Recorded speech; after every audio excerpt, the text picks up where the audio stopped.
Captain Sarah Chen had been dead for exactly 17 minutes when she decided it was time to get back to work. The Vorthan assassin who had put 3 plasma bolts through her chest stood over her body, mandibles clicking in satisfaction. Around them, the diplomatic station's emergency lights cast everything in hellish red. The alien reached for his communicator to report mission success to the Galactic Coalition. He never got the chance. Sarah's hand shot up and grabbed his throat with crushing force. The Vorthan's 6 eyes widened in terror as he looked down at what should have been a corpse. Where the plasma burns had torn through her uniform, metallic fibers were already weaving themselves back together, pulling damaged tissue into perfect alignment. "Sorry," Sarah said, crushing his windpipe with a wet crunch. "I was having a conversation with my ship's AI. Where are my manners?" She stood, brushing imaginary dust off her jacket as the assassin collapsed.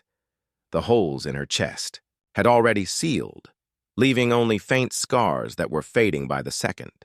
Her neural implant chimed softly. "Resurrection complete. All systems nominal. You have 14 missed calls from Earth Command."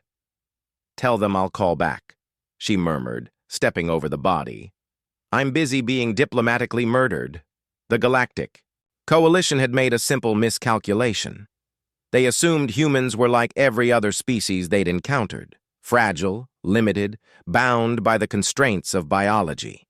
When Sarah had arrived as Earth's first ambassador to their grand alliance, they'd seen just another soft pink creature from a backwater world. They hadn't bothered to ask why Earth had sent only one representative to negotiate with an alliance of 10,000 worlds.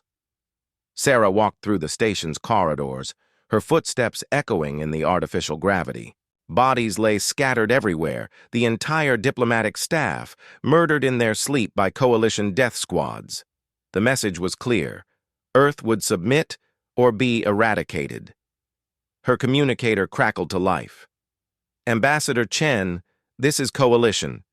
Prime Nexus, we trust you've reconsidered your position regarding Earth's independence." Sarah picked up the device, noting the way her hand had already fully regenerated from where the plasma had vaporized 2 fingers.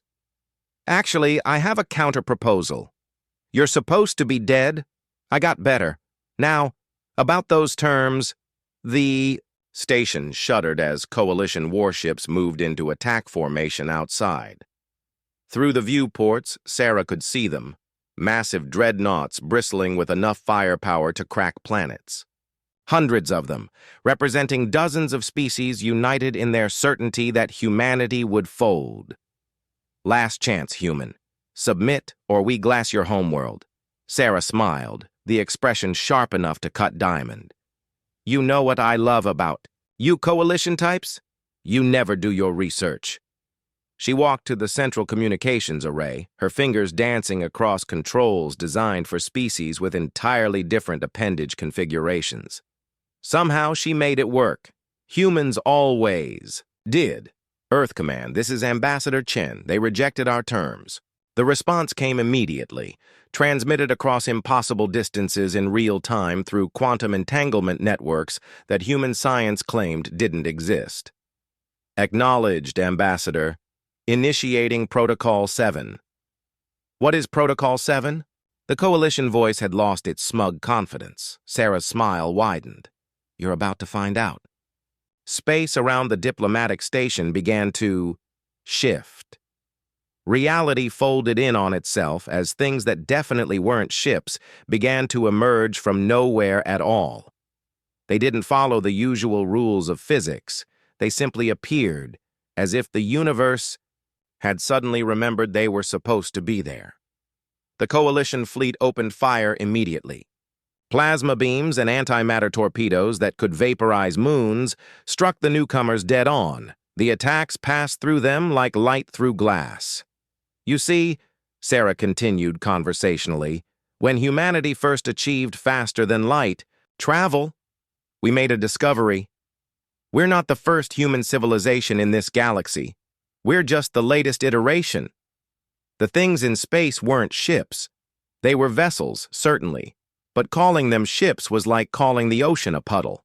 They stretched across dimensions that didn't have names, crewed by beings that had once been human, but had long since become something else entirely.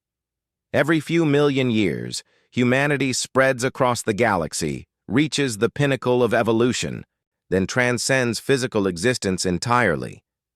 But we always leave behind a backup, a fresh start on Earth, ready to begin the cycle again. Coalition ships began to simply cease existing, not destroyed, deleted, removed from reality with surgical precision. The thing is, our predecessors left us some gifts. Resurrection technology, dimensional manipulation, a few phone numbers to call if someone threatened the family. Sarah walked to the viewport, watching as the Coalition's mighty fleet was systematically erased by beings that existed in 17 dimensions simultaneously. Her reflection in the glass showed something that was still recognizably human, but with eyes that held depths no mortal creature should possess.